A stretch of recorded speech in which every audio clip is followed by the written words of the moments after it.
तालाब में एक लड़के को डूबे हुए देखते हैं। वो हमें बता रहा होता है कि वहाँ सिर्फ अंधेरा और बहुत तेज की ठंड थी।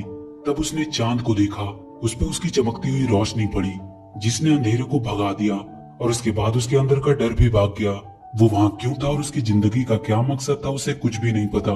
उसे वहाँ एक छड़ी मिली जिसे छूते ही उसमें कुछ मैजिकल पावर आ गई, जिसे देखकर वो काफी खुश था। वो हवा में भी उड़ सकता था। वहाँ एक पेड़ पे चढ़कर उसने देखा कि पास में एक गांव है। वो वहां जाकर वहां के लोगों से बात करने की कोशिश करता है, पर बहुत जल्द उसे पता चल जाता है कि कोई भी इंसान उसे ना तो सुन सकता है और ना ही देख सकता है। उसका नाम जैक फ्रॉस्ट था, इतना ही उसे चांद ने बताया था। और इसी तरह लगभग 300 साल बीत गए। आगे हम नॉर्थ पोल को देखते हैं। वहाँ सैंटा अपना क्रिसमस गिफ्ट बनाने में लगा हुआ था। तभी वो वहाँ के ग्लोब में देखता है कि वहाँ की चमकती हुई लाइटें बंद होती जा रही है। ये लाइट्स इस बात का सबूत थी कि धरती पे रहने वाले लोग अब भी गार्डियंस पे भरोसा करते हैं। और जैसे जैसे वो लाइट्स बंद होती जा रही थी, मतलब अब वो उन पे भरोसा करना बंद करते जा रहे हैं। तभी सैंटा को वहाँ पिच ब्लैक दिखाई देता है, जो बच्चों को बुरे सपने और डर देता था। सैंटा को ये खतरे की घंटी लगती है। वो तुरंत अपने बाकी के गार्डियंस को बुलाता है, जिनमें से एक होता है ईस्टर बनी, जो ईस्टर फेस्टिवल के दिन सारे बच्चों के घर में रंग बिरंगे एग्स रखता था। दूसरी होती है टूथ फेरी, जो अपनी और भी बहुत सारी नन्ही परियों की मदद से बच्चों के टूटे हुए दांत उनके तकिए के नीचे से कलेक्ट करती थी, जिनमें उन सारे बच्चों की यादें भी होती थी। और तीसरा होता है सैंडमैन, जिसका काम था उन बच्चों को सुनहरे और अच्छे सपने दिखाना, जो उन्हें अपनी जिंदगी में सच्चाई के रास्ते पे चलने के लिए मोटिवेट करती है। सैंटा उन सबको बताता है कि शायद कोई बड़ा खतरा उन पे आने वाला है, क्योंकि उसने पिच ब्लैक को देखा है और वो शायद फिर से वापस आने की कोशिश कर रहा है। तभी उनके पास चांद की रोशनी पड़ती है, जिसमें उन्हें जैक फ्रॉस्ट की परछाई दिखाई देती है। चांद उन सबको एक नया गार्डियन दे रहा था। जैक फ्रॉस्ट को देखकर बनी खुश नहीं था, क्योंकि उसे लगता है कि वो एक बहुत ही गैर जिम्मेदार और स्वार्थी लड़का है और वो एक गार्डियन बनने के लायक नहीं है। पर सैंटा उससे कहता है कि अगर चांद ने इसे गार्डियन बनाया है तो जरूर इसके पीछे कोई बड़ा मकसद होगा। आगे हम जैक फ्रॉस्ट को देखते हैं, जो अपने स्नो पावर से लोगों के साथ मस्ती कर रहा होता है। उसे इस काम में बहुत मजा आता था। वो सर्दियों में अपना सारा समय ऐसे ही गुजारा करता था। उसे बस इस बात से परेशानी थी कि कोई भी बच्चा जैक फ्रॉस्ट पे बिलीव नहीं करता था, जिसकी वजह से वो किसी को भी दिखाई नहीं दे सकता था। वो वहीं खेल रहे जिमी नाम के एक लड़के को अपनी प्रेजेंस बताने की कोशिश करता है। जिमी अपने दोस्तों के साथ बर्फ में खेलने लगता है। जैक फ्रॉस्ट उसे वहां शहर में बर्फ की स्लाइडिंग भी करवाता है, जिसमें उसे बहुत मजा आता है। पर वो ये नहीं समझता कि ये सब जैक फ्रॉस्ट की वजह से हो रहा है। जैक उदास होकर वहां से चला जाता है। वो रात में चांद से बातें कर रहा था कि उसने उसे क्यों बनाया, उसका मकसद क्या है। तभी वो देखता है कि सैंडमैन की सुनहरी रोशनी बच्चों को सुनहरे सपने देने आ गई है। वो थोड़ा खुश हो जाता है। वहाँ के बच्चे सपने देखने लगते हैं। तभी ब्लैक पिच आकर उनके सुनहरे सपने को एक नाइटमेयर में बदलने लगता है। वो अपनी काली शक्तियों को हर जगह फैला देता है और उन सारे सुनहरे सपनों को नाइटमेयर में बदलने लगता है। जैक को वहाँ शहर में उस दिन बनी मिलता है और उसके आदमी जैक को पकड़कर एक मैजिकल पोर्टल के थ्रू नॉर्थ पोल ले आते हैं। वहाँ उसे बाकी के गार्डियंस मिलते हैं। सैंटा उसे बाकी सभी गार्डियन से इंट्रोड्यूस करवाता है। सैंटा उसे बताता है कि चांद ने उसे गार्डियन बनाया है, पर जैक फ्रॉस्ट उनसे कहता है कि उसे नहीं लगता कि वो एक गार्डियन बनने लायक है, क्योंकि उसे डिसिप्लिन में रहना और लोगों के ऑर्डर फॉलो करने में कोई इंटरेस्ट नहीं है। तब वो लोग उसे बताते हैं कि कैसे उन पर ब्लैक पिच का खतरा बढ़ गया है और उसे खुद चांद ने गार्डियन चुना है, इसलिए वो मना नहीं कर सकता। सैंटा उसे वहाँ की बाकी सभी चीजों की जानकारी देने लगता है। तभी बनी उनके पास आकर बताता है कि टूथ पैलेस में कुछ प्रॉब्लम हो गई है। वो सारे सैंटा के स्लेज में बैठकर टूथ पैलेस तक पहुंचते हैं। वहाँ ब्लैक पिच के नाइटमेयर सारी नन्ही परियों को कैद करके ले जा रहे होते हैं। किसी तरह जैक फ्रॉस्ट एक नन्ही परी को बचा लेता है। टूथ फेरी उन्हें बताती है कि उन लोगों ने बहुत देर कर दी। वो वहाँ की सारी परियां और वहाँ रखे सारे बच्चों के टूथ्स को चुरा कर ले गया। तभी वो लोग वहाँ ब्लैक पिच को देखते हैं, जो उनसे कहता है कि एक वक्त हुआ करता था जब लोग उससे डरते थे और उसे अपने आसपास महसूस करते थे। पर एक दिन चांद ने उन गार्डियंस को वहाँ भेजा उसका डर खत्म करने के लिए। उन्होंने लोगों के दिलों में आशा जगाई और उन्हें उम्मीद दिया, और उसके बाद से वो सारे ब्लैक पिच को एक बुरा सपना समझकर भूल गए। पर अब सब बदलेगा। उन्हें फिर से डर का एहसास होगा और उनके दिलों से वो गार्डियंस को निकाल फेंकेगा। और ये अब होना शुरू भी हो चुका है, क्योंकि जब उन बच्चों के टूथ्स को लेने कोई परी नहीं जाएगी तो उन सबका टूथ फेरी से भरोसा उठ जाएगा और वो लोग उसे भूल जाएंगे। और अगर सबने भरोसा करना छोड़ दिया तो उनकी सारी शक्तियां भी धीरे धीरे खत्म हो जाएगी। और उसके बाद ना ही कोई क्रिसमस होगा और ना ही कोई ईस्टर होगा, तो सिर्फ अंधेरा और उसका डर। सारे गार्डियन उस पर हमला करने लगते हैं, पर वो वहां से भागने में सफल रहता है। टूथ फेरी अपनी नन्ही परियों के पकड़े जाने से बहुत उदास थी। जैक उससे पूछता है कि ब्लैक पिच टूथ चुरा कर क्या करना चाहता है। टूथ फेरी उसे बताती है कि बात सिर्फ टूथ्स की नहीं है, इनमें उन बच्चों की यादें हैं। वो अपनी परियों के साथ उन बच्चों पर नजर रखती है और कभी भी उनकी लाइफ में अगर उनके बचपन की मेमोरी की जरूरत पड़ती है तो वो उन्हें वो यादें देते हैं। वो कहते हैं कि उनके पास सबकी यादें रहती है, यहाँ तक कि जैक की भी यादें उनके पास थी। वो उससे कहती है कि तुम्हारी भी एक जिंदगी होगी, तुम्हारी जैक फ्रॉस्ट बनने से पहले की। जैक फ्रॉस्ट अब किसी भी हालत में अपनी पुरानी लाइफ के बारे में जानना चाहता था। तभी टूथ फेरी के कुछ पंख झड़ने लगते हैं। शायद लोगों का उससे विश्वास उठता जा रहा है। सेंटा सबको आइडिया देता है कि वो खुद जाकर सारे टूथ्स को कलेक्ट करेंगे और वो सारे गार्डियन निकल पड़ते हैं टूथ कलेक्ट करने। वो सब जल्दी जल्दी सारे बच्चों के तकिए के नीचे से उनके टूथ्स को लेने लगते हैं और उसके बदले में कोई ना कोई गिफ्ट्स रखने लगते हैं। पर जब वो लोग जिमी के घर में उसके टूथ्स लेने जाते हैं तो वो जाग जाता है और वो वहाँ सबको देख सकता था सिवाय जैक के, क्योंकि वो उस पर बिलीव नहीं करता था। पर तभी जिमी का डॉग बनी पे झपटने लगता है।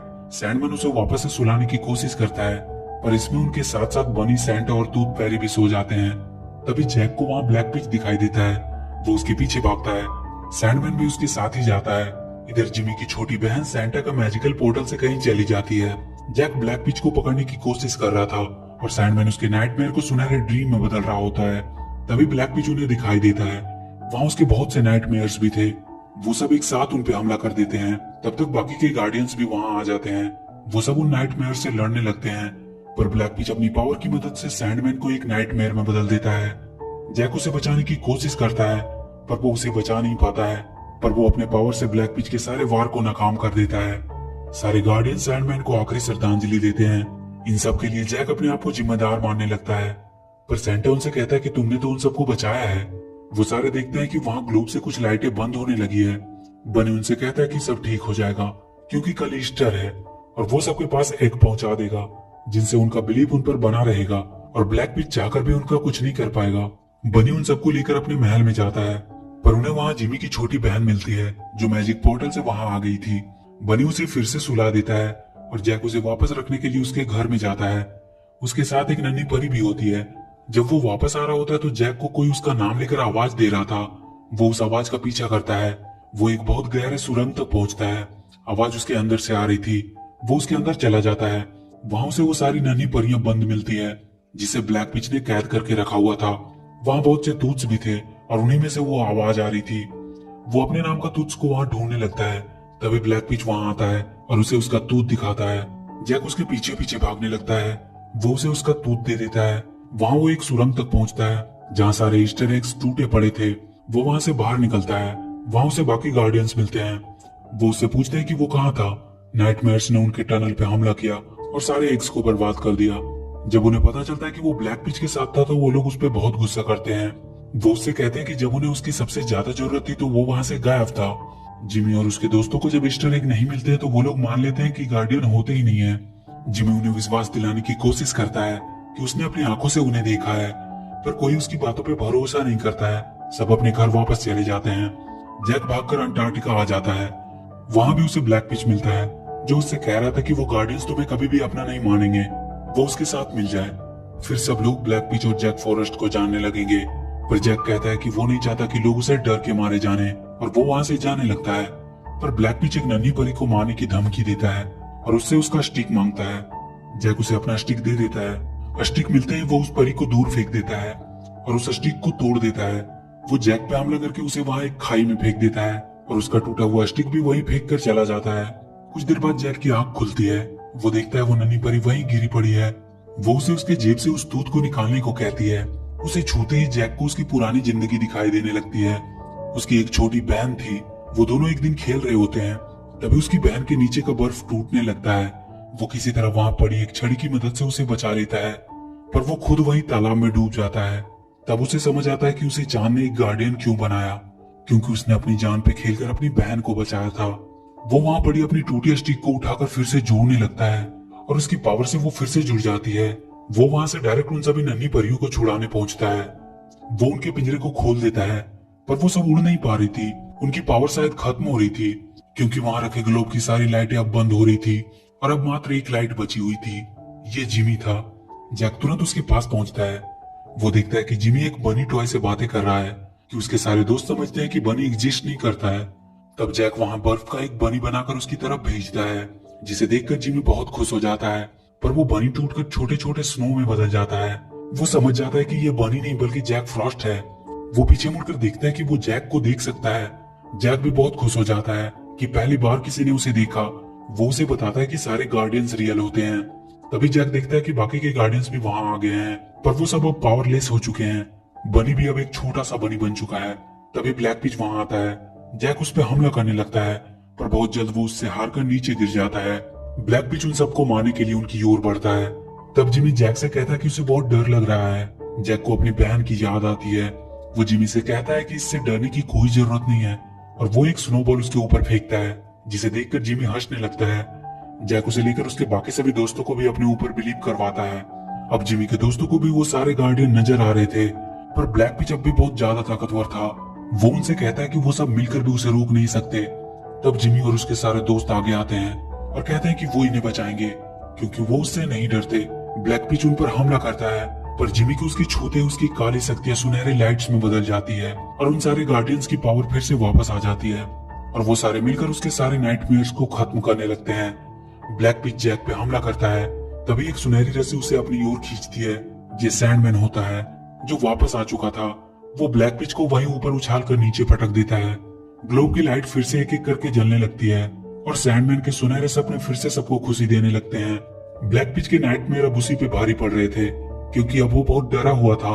वो सारे नाइटमेयर्स उसे खींचकर उसी अंधेरी गुफा में फिर से बंद कर देते हैं। जैक और सारे गार्डियंस उन बच्चों को बाय बोलकर वापस चले जाते हैं, और इसी के साथ ये मूवी खत्म हो जाती है।